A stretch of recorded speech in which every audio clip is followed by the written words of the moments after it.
आज की धम्म देशना शुरू करते हैं।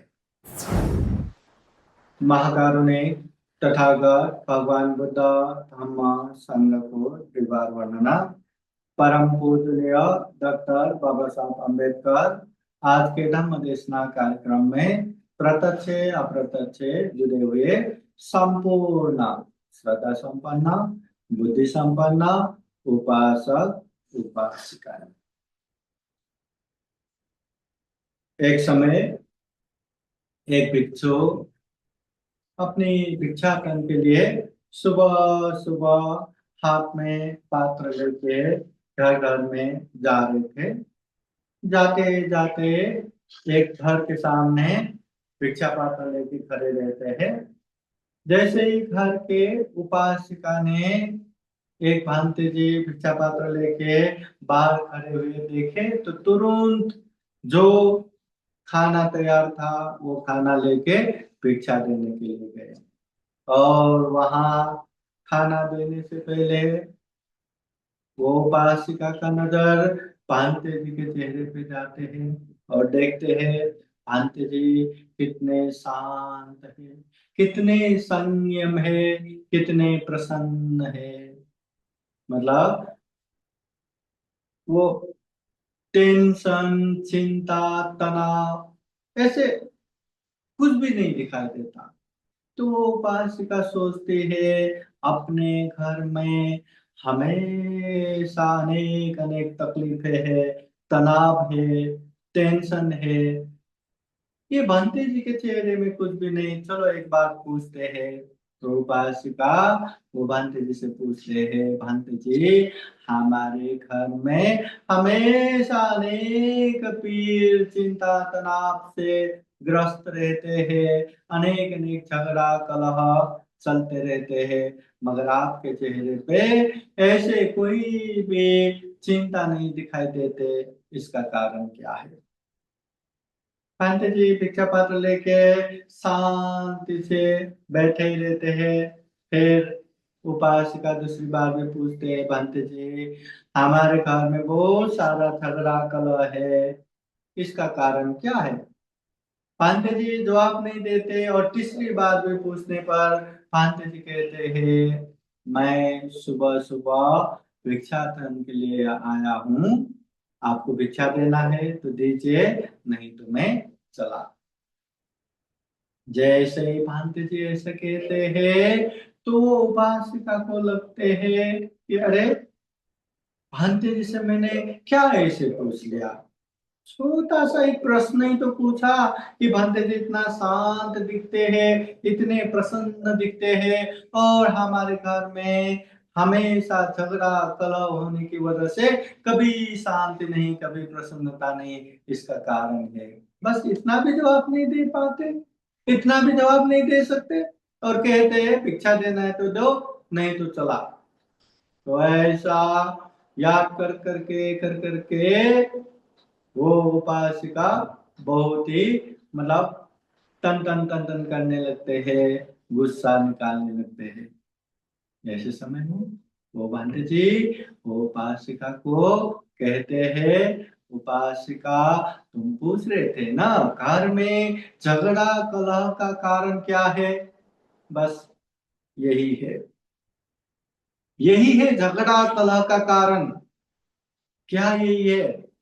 छोटे छोटे बातों को भी बिना सोचे, हाँ बिना परीक्षण किए तुरंत तुरंत हम उसमें गुस्सा निकालते हैं, तुरंत तुरंत उसमें हम द्वेष दुराभावना निकालते हैं, जिसकी वजह से वहां शांति नहीं रहता।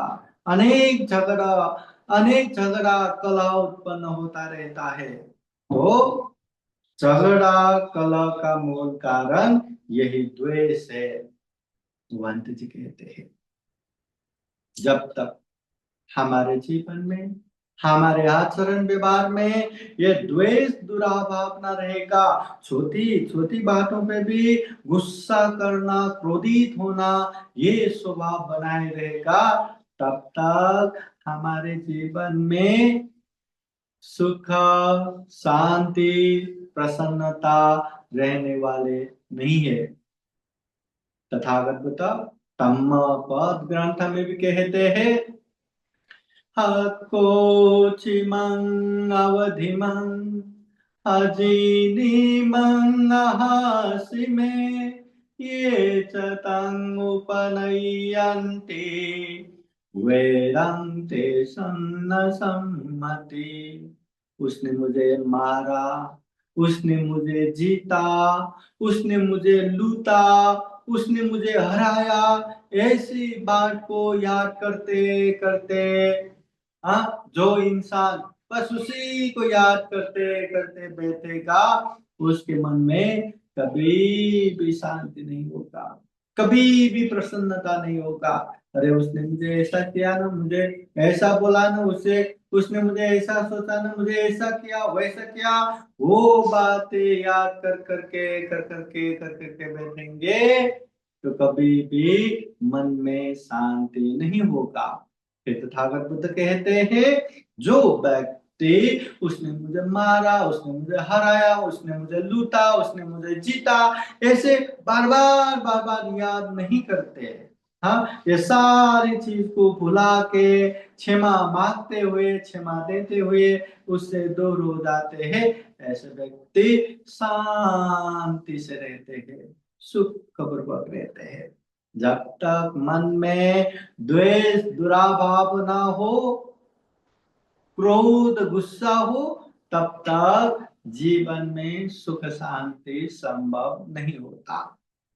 तथागत बुद्ध कहते हैं, इस दुनिया में अनगिनत प्राणी जगत है, उन प्राणियों में भी जो दुर्लभ मनुष्य प्राप्त इंसान है वो भी अनगिनत है। ऐसे अनगिनत मनुष्यों को देखा जाए तो जम्मा कुल 6 प्रकार के स्वभाव का रहता है, चरित्र का रहता है, कैरेक्टर का रहता है। तथागत बुद्ध कहते हैं, वो 6 चरित्र क्या क्या है? राग चरित्र, द्वेष चरित्र, मोह चरित्र, श्रद्धा चरित्र, बुद्धि चरित्र, वितर्क चरित्र। दुनिया में जितने भी लोग हैं, सारे लोग ये 6 चरित्रों में आके समा जाता है। ये 6 चरित्र का ही है, उसके आगे दूसरा कोई चरित्र नहीं है। तो ये 6 चरित्र में राग चरित्र बोले तो हर चीज में बहुत ही आसक्त, अटैचमेंट होना, लोभ लालच रखना, ये राग चरित्र है। द्वेष चरित्र बोले तो हमेशा नेगेटिव होके, नकारात्मक होके, हमेशा गुस्सा रखना, क्रोधित होना, ये द्वेष चरित्र। मोह चरित्र बोले तो अज्ञानता, मूर्खता परिपूर्ण चरित्र। श्रद्धा चरित्र बोले तो हर चीज में विश्वास करके बैठने की चरित्र। बुद्धि चरित्र बोले तो हर चीज में बुद्धि से सोच के बैठने की चरित्र। वितर्क चरित्र बोले तो हर चीज में तर्क वितर्क, हाँ, लॉजिक करके बैठने की चरित्र। इस तरह दुनिया में सारे लोग ये 6 चरित्र में आके बैठते हैं। देखा जाए तो हर इंसान में ये थोड़ा थोड़ा सब में रहता है। सब में लोभ लालच रहता है, गुस्सा रहता है, हाँ, ये अज्ञानता भी रहता है, विश्वास भी रहता है, ये बुद्धि और तर्क वितर्क सबके सब थोड़ा थोड़ा रहता ही है। परंतु ये 6 चरित्र में एक चरित्र हावी रहता है, एक चरित्र वो इंसान में रहता है। हो सकता है कोई ज्यादा ही गुस्सा करने वाले, हमेशा गुस्सा करने वाले, हो सकता है कोई ज्यादा ही लोभ लालच रखने वाले, हर चीज में अटैच होने वाले, हो सकता है कोई ज्यादा ही मूर्ख अज्ञानी स्वभाव का, या हो सकता है कोई हर चीज में तुरंत तुरंत विश्वास रखने वाले, हो सकता है कोई ज्यादा ही ये बुद्धि से, हाँ, सोचते रहने वाले, हो सकता है कोई तर्क वितर्क ही करते रहने वाले। एक चरित्र हावी रहता है। तो ये 6 चरित्रों में एक चरित्र है द्वेष चरित्र। द्वेष, द्वेष बोले तो मन में जो गुस्सा आता है, जो क्रोध उत्पन्न होता है, ये द्वेष। लोगों ने हमें कितना भी अच्छा किया हो, कितना भी उपकार किया हो, उस सारे उपकार को भूल के अगर छोटा सा भी गलत किया हो तो वही गलतियां गिन गिन के, गिना गिना के उसके ऊपर जो गुस्सा रखते हैं, ये द्वेष। उसने मुझे ऐसा किया, उसने मुझे ऐसा बोला, उसने मुझे ऐसा सोचा, ठहरो मेरी भी बारी आएगी और मैं भी दिखा दूंगा। इस तरह से एकदम गुस्सा रखना, क्रोध रखना, ये द्वेष स्वभाव है। जो व्यक्ति द्वेष उत्पन्न करके बैठते हैं, चाहे कोई भी व्यक्ति के ऊपर हो, अभी वो व्यक्ति के ऊपर द्वेष उत्पन्न हो गया, अब वो कितना भी अच्छा करे, कितना भी हमारा उपकार करे, उसमें हम गलतियां ही देखेंगे, उसमें हम नेगेटिव ही देखेंगे। हाँ, नापसंद इंसान ने हमें अमृत पिला के दिया तो हमें लगता है वो जहरी है। इसलिए एक बार द्वेष उत्पन्न हो गया तो सामने वाले के प्रति हम अच्छे पॉजिटिवली देख ही नहीं सकते। इसलिए जहां द्वेष है वहां अकुशल है, जहां द्वेष है वहां पाप है, जहां द्वेष है वहां अनगिनत दुख, अशांति है। इसलिए ये द्वेष को समझो। जैसे कोई छोटा सा बच्चा रहता है, किसी ने उसको धक्का दिया, मारा या कुछ भी किया तो वो इतना गुस्सा करते हैं कि उसको क्या करूं ऐसे जमीन से कीचड़ उठा के उसको मारते हैं। अभी वो कीचड़ उठा के सामने वाले को मारते हैं, वो सामने वाले को लगेगा नहीं लगेगा उसका कोई गारंटी नहीं है, परंतु जो व्यक्ति ने कीचड़ उठाया सबसे पहले उसको ही वो कीचड़ लगता है। जैसे जिस दिशा में हवा बह रहा है उसी तरफ हमने धूल फेंका तो किसको लगेगा? खुद को ही लगेगा, खुद के चेहरे पे ही आएगा। कभी कभी हम आकाश में देख के थू करके थूकेंगे तो किसके ऊपर गिरेगा?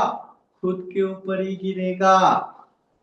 कभी गुस्सा करके हम दूसरों को ठहरो मैं तुम्हें दिखा दूंगा, मैं तुम्हें ऐसा करूंगा वैसा करूंगा करके उंगली दिखाते हैं। और ये उंगली दिखाने में भी देखो ना, एक उंगली हम उसकी तरफ दिखाते हैं और 3 उंगली खुद के तरफ ही रह जाता है।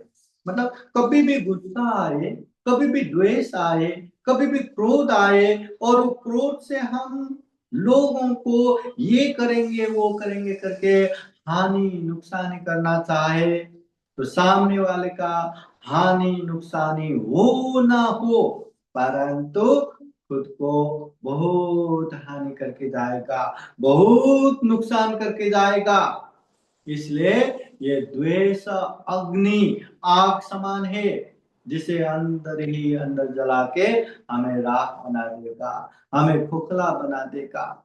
इसलिए ये द्वेष स्वभाव को हटाना चाहिए, ये द्वेष स्वभाव को अंदर से ही शांत करना चाहिए। जब तक द्वेष रहेगा, क्रोध रहेगा, तब तक जीवन में झगड़ा होता रहेगा, कलह होता रहेगा, अनेक अनेक दुख तकलीफ बढ़ता रहेगा और अशांति होता रहेगा।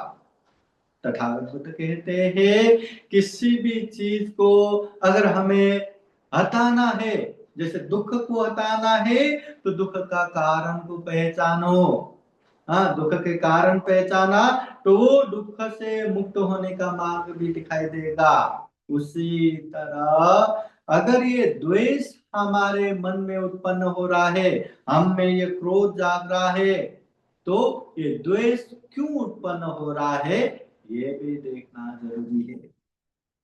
तथागत बुद्ध द्वेष उत्पन्न होने का 10 कारण बताता है। कितना? 10। 10 प्रकार के कारण है जिसकी वजह से हम में वो द्वेष उत्पन्न होता है, वो क्रोध उत्पन्न होता है। अभी वो द्वेष, वो 10 कारण क्या क्या है? तथागत बुद्ध ये एकदम सहज रूप से समझाते हैं। अपनी वजह से 3 कारण, अपने मित्र की वजह से 3 कारण, अपनी शत्रु की वजह से 3 कारण।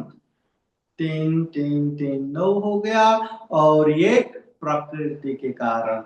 इस तरह 10 प्रकार से हम में द्वेष उत्पन्न होता है। द्वेष उत्पन्न होने के 10 कारण रहता है। अभी अपनी वजह से किस तरह द्वेष उत्पन्न होता है? तो बुद्ध कहते हैं अपनी वजह से, मतलब वो अमुक अमुक व्यक्ति पहले भी मेरा हानि नुकसानी कर रहा था, उसकी वजह से द्वेष उत्पन्न करके बैठेगा। वो अमुक अमुक व्यक्ति अभी भी मेरा हानि नुकसानी कर रहा है, ये सोच के द्वेष उत्पन्न करेगा। अमुक अमुक व्यक्ति भविष्य में भी मेरा हानि नुकसानी करेगा, इस तरह द्वेष उत्पन्न करके बैठेगा। अपनी वजह से कितना हो गया? 3। पहले हानि नुकसानी कर रहे थे, अभी हानि नुकसानी कर रहा है, भविष्य में भी हानि नुकसानी करेगा। इस तरह से 3 कारण द्वेष उत्पत्ति का। फिर 3 कारण मित्र की वजह से, मित्र जिसे हम पसंद करते हैं। तो मित्र की वजह से कैसे द्वेष उत्पन्न होता है? अमुक अमुक व्यक्ति मेरे प्रिय मित्र को पहले भी हानि नुकसानी कर रहे थे, द्वेष उत्पन्न। अमुक अमुक व्यक्ति मेरे प्रिय मित्र को अभी भी हानि नुकसानी कर रहा है, द्वेष उत्पन्न हो गया। अमुक अमुक व्यक्ति मेरे प्रिय मित्र को भविष्य में भी हानि नुकसानी करेंगे। हाँ, इस तरह द्वेष उत्पन्न। तो अपने मित्र की वजह से भी वैसे ही, पहले भी हानि नुकसानी कर रहे थे, अभी भी हानि नुकसानी कर रहा है, और भविष्य में भी हानि नुकसानी करेंगे। तो 3 वजह से, अपने वजह से 3, मित्र की वजह से 3। अभी 3 कारण है शत्रु की वजह से, दुश्मन की वजह से। शत्रु वो है जिसे हम पसंद नहीं करते। तो शत्रु की वजह से कैसे द्वेष उत्पन्न होता है? अमुक अमुक व्यक्ति मेरे शत्रु को पहले भी उपकार कर रहे थे। हाँ, अभी हानि नुकसान नहीं, उपकार शत्रु को। हाँ, अमुक अमुक व्यक्ति मेरे शत्रु को पहले भी उपकार कर रहे थे, द्वेष उत्पन्न। अमुक अमुक व्यक्ति मेरे शत्रु को अभी भी उपकार कर रहे हैं, द्वेष उत्पन्न। मेरे शत्रु को अमुक अमुक व्यक्ति भविष्य में भी उपकार करेंगे या भविष्य में भी सहयोग करेंगे, द्वेष उत्पन्न। तो शत्रु की वजह से 3 तरह से द्वेष उत्पन्न होता है कि पहले भी उपकार कर रहे थे, अभी भी उपकार कर रहा है, भविष्य में भी उपकार करेगा। तो अपनी वजह से 3 द्वेष उत्पन्न, शत्रु मित्र की वजह से 3 द्वेष कारण हो गया, और शत्रु की वजह से 3 प्रकार के द्वेष कारण हो गया। 3 3 3 9, और बाकी एक प्रकृति के कारण। अभी प्रकृति का जो स्वभाव है उसमें भी हमें गुस्सा आता है, उसमें भी द्वेष उत्पन्न होता है। कभी बारिश होता है, बहुत गुस्सा आता है। कभी बारिश ही नहीं होता, बहुत गुस्सा आता है। कभी धूप ही नहीं लगता, इतना गुस्सा आता है। और कभी धूप लगने की वजह से गुस्सा आता है। कभी हवा चला इसलिए गुस्सा आता है, कभी हवा ही नहीं चलता इसलिए गुस्सा आता है। प्रकृति का जो स्वभाव है उसमें भी हमें गुस्सा आता है। जिस तरह हम सोचते हैं वैसा नहीं होता, जिस तरह हम चाहते हैं उस तरह नहीं होता। कभी हम मतलब रास्ते में चल रहे, बारिश हो गया, गुस्सा, और वही किसान को खेत में काम करना था और बारिश नहीं हो रहा है, उसमें गुस्सा। इस तरह स्वभाव, अवस्था और प्रकृति की वजह से भी द्वेष उत्पन्न होता है। इस तरह द्वेष उत्पन्न होने के 10 कारण है। अपनी वजह से 3 कारण, मित्र की वजह से 3 कारण, शत्रु की वजह से 3 कारण और प्रकृति की वजह से 1 कारण। 10 कारण है जिससे द्वेष उत्पन्न होता है। अभी दुनिया में हम देखते हैं, अपने समाज परिवार में भी देखते हैं, कोई कोई ज्यादा ही गुस्सा करते हैं, छोटी छोटी बातों पे भी बहुत गुस्सा जगा के, क्रोधित करके, मैं क्रोधित होके ये करूं वो करूं, अनेक काम करते हैं, अनेक वाणी से बोलते रहते हैं, अनेक सोचते रहते हैं। तो ज्यादा गुस्सा करने वाले ये द्वेष चरित्र का हो गया, और द्वेष की वजह से वो कुछ भी करता है, वो कुछ भी बोलता है, वो कुछ भी सोचता है जिसमें द्वेष से भरा हुआ हो। ऐसे व्यक्ति ये पाप तो नहीं कर सकता या वो पाप तो नहीं करेगा, ऐसा कोई सीमा नहीं होता। कुछ भी करेगा, कुछ भी बोलेगा, कुछ भी सोचेगा। इसलिए ये द्वेष अपने आप में अकुशल है, ये द्वेष अपने आप में क्लेश है, ये द्वेष अपने आप में पाप है। और जहां अकुशल पाप करते हैं वहां उसका अनेक तरह से भयानक दुष्परिणाम आता रहेगा। एक समय एक ऋषि मुनि हिमालय पर्वत से लंबे समय तक तपस्या करके वो नमक खाने के लिए आ गए शहर की तरफ। हिमालय पर्वत से शहर की तरफ जा रहे थे। अब हिमालय पर्वत से आते आते आते आते एक गांव के पास बहुत बड़ा नदी था। अभी नदी पार करके जाना है। देखते हैं नदी इतना बड़ा है, तैर के तो नहीं जा सकता, और वहां नदी पार करने के लिए कोई पुल भी बना नहीं है, दूर दूर तक जाने की कोई जगह नहीं है, तो क्या करेंगे। तो वहां ऋषि मुनि देखते हैं एक नाव वाले बैठे हैं, नाव चलाने वाले। तो वही नाव के पास जाके नाव वाले को कहते हैं, नाव वाले भैया मुझे उस किनारे पहुंचा दो। अभी नाव वाले का काम ही वही है कि कोई भी आए तो एक किनारे से दूसरे किनारे पहुंचाना। परंतु ये नाव वाला जो है पढ़ा लिखा नहीं है, ज्यादा बुद्धिमानी नहीं है, बस उसका काम ही दिन भर नाव चलाना, एक किनारे से दूसरे किनारे, फिर उस किनारे से इस किनारे, इसी तरह लोगों को छोड़ना, इधर छोड़ना उधर छोड़ना, और उसी में थोड़ा बहुत जो जाला बनता है, मजदूरी बनता है, उसी से उसका परिवार का पेट भरता है।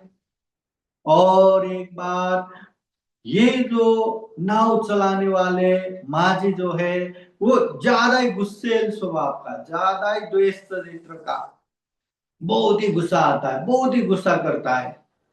तो उस समय अब कोई ग्राहक आए, कोई लोग आए तो उस किनारे पहुंचाए और थोड़ा बहुत मजदूरी मिलेगा, उससे परिवार का पेट भरेगा करके वहीं पे था। तो ऋषि मुनि आ गए।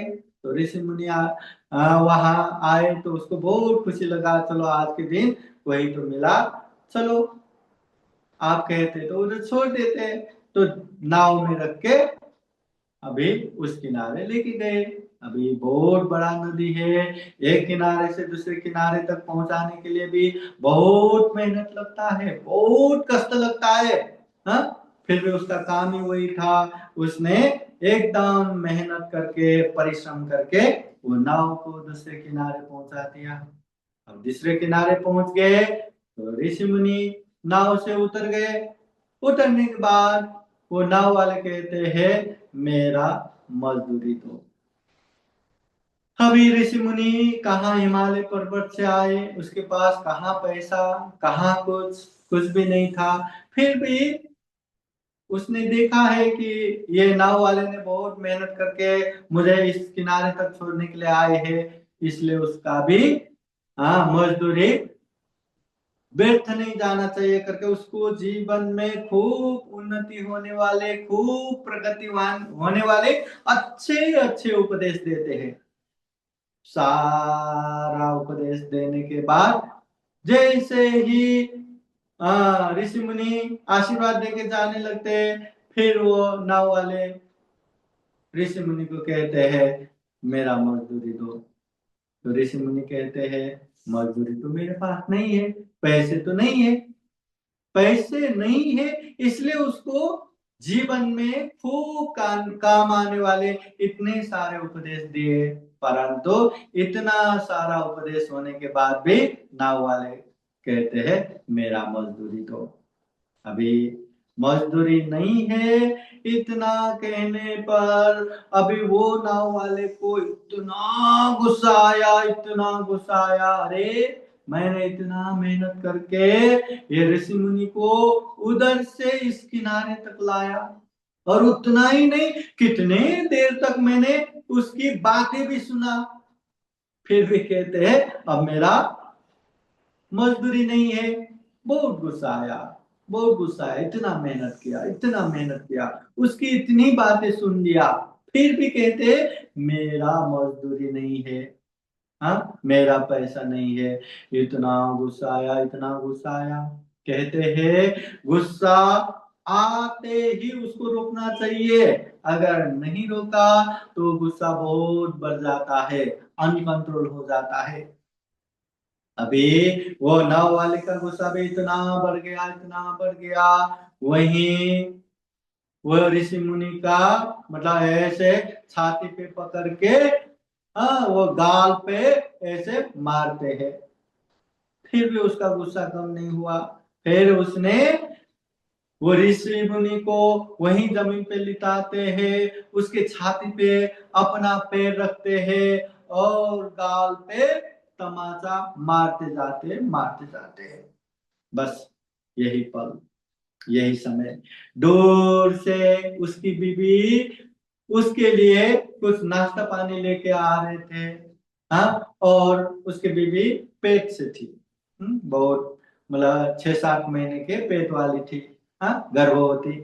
तो दूर से ही देखा कि अपने पति एक ऋषि मुनि जैसे सम्मान्य व्यक्ति के ऊपर हाथ उठा रहे, अरे अरे अरे अरे ये क्या कर रहे हो, क्या कर रहे हो करके दूर से ही भागा भागा भागा भागा अपने पति को पकड़ने आती है कि ऐसा अनर्थ मत करो, ऐसा मत करो। अभी इतना मेहनत के बावजूद भी उसको पैसा नहीं मिला, इसलिए उसको इतना गुस्सा आ रहा था, इतना गुस्सा आ रहा था, और बीच में उसकी बीवी आके बोलती है तो उसको और गुस्सा आता है, जैसे आग में घी डालने जैसा। बस ऐसे पीछे मुड़ के अपने बीवी को भी एक लात मार देते हैं। अभी वो लात उसके बीवी पे पड़ गया तो वो उसके बीवी पीछे पीछे पीछे पीछे पीछे पीछे जाके ऐसे गिर जाते हैं कि वहीं उसका बच्चा भी गिर जाता है, और वही पीड़ा से उसकी बीवी भी मर जाते हैं। देखते ही देखते, हाँ, एक लात से पीछे जाके गिर के बच्चा भी गिर जाना और उसकी बीवी भी मर जाना, अरे ये क्या अनर्थ हो गया।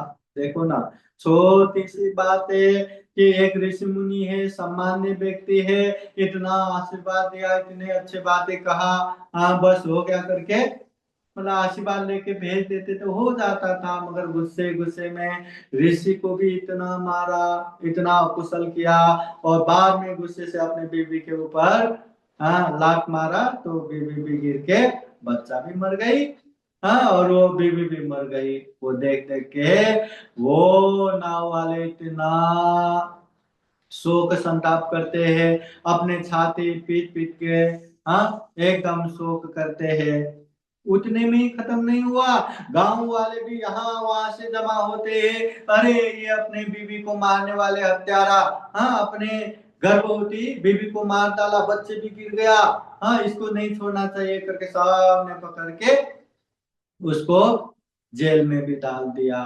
देखो जिंदगी जेल में चला गया, अंधेरे में चला गया, अपने बनी बनाए पूरा संसार भी खत्म हो गया, अपने बच्चे मर गए, अपने बीवी मर गए, और ऋषि मुनि के ऊपर हाथ उठा के वो भी अकुशल कर दिया। बस छोटी सी गुस्सा, एक छोटी सी गुस्सा उसका जीवन तबाह कर दिया। और हम अपने जीवन में छोटी छोटी गुस्सा तो क्या, बड़ा बड़ा गुस्सा करके बैठते हैं, और वो गुस्से में हम बहुत ही संतुष्ट होके सेटिस्फाई होके बैठते हैं। मैंने अच्छा गुस्सा किया, मैंने अच्छी जगह पे गुस्सा किया, ये गुस्सा किया इसलिए मेरा ये काम बन गया, ये गुस्सा किया इसलिए मुझे पैसा मिल गया, मैं ये गुस्सा किया इसलिए ये हो गया, वो हो गया, ये काम बन गया, वो काम बन गया। बस हैप्पी रहते हैं, प्रसन्न रहते हैं। याद रखना, गुस्सा अपने आप में अकुशल है, द्वेष अपने आप में अकुशल है, पाप है। पाप करके अच्छा हो ये संभव नहीं है। इसलिए ये गुस्सा, ये क्रोध, ये द्वेष जितना हो उतना दमन ही करना चाहिए, समन ही करना चाहिए, शांत ही करना चाहिए। जब तक शांत नहीं होगा जीवन हमारा शांतमय नहीं होगा। इसलिए याद रखना, द्वेष चरित्र को कम करना है, दमन करना है, समन करना है, और ये द्वेष क्रोध को हटाने के लिए मैत्री भाव ही करना है। जितना जितना मैत्री भावना जागेगा, जितना जितना मैत्री भावना परिपुष्ट होगा, जितना जितना मैत्री भावना पावरफुल होगा, द्वेष दुराभावना वैसे ही कम होगा। उजाला बढ़ गया तो अपने आप अंधेरा खत्म हो जाता है। जितना मैत्री भावना बढ़ गया उतना ये द्वेष भावना खत्म हो जाएगा। इसलिए दुख का कारण, अकुशल पाप का कारण ये द्वेष क्रोध को जानते हुए, समझते हुए, महसूस करते हुए इसे दमन करे, समन करे, और जीवन सुख शांत में बनाए, ऐसी कामना करते हैं। फिर एक बार जो जो धम्म देशना सुन रहे हैं, संपूर्ण उपासक उपासिकाएं सबके जीवन में बुद्ध का आशीर्वाद रहे, धम्म का आशीर्वाद रहे, संघ का आशीर्वाद रहे। जीवन में खूब सारा पुण्य धम्म करते हुए ये दुर्लभ, यह अमूल्य प्राणी जगत में सर्वश्रेष्ठ मनुष्य जीवन को सफल बनाए, सार्थक बनाए, ऐसी कामना करते हुए आज का धम्म देशना यही संपन्न करता हूँ। सभी का मंगल हो, सभी का कल्याण हो। भवतु सर्वमंगलम्।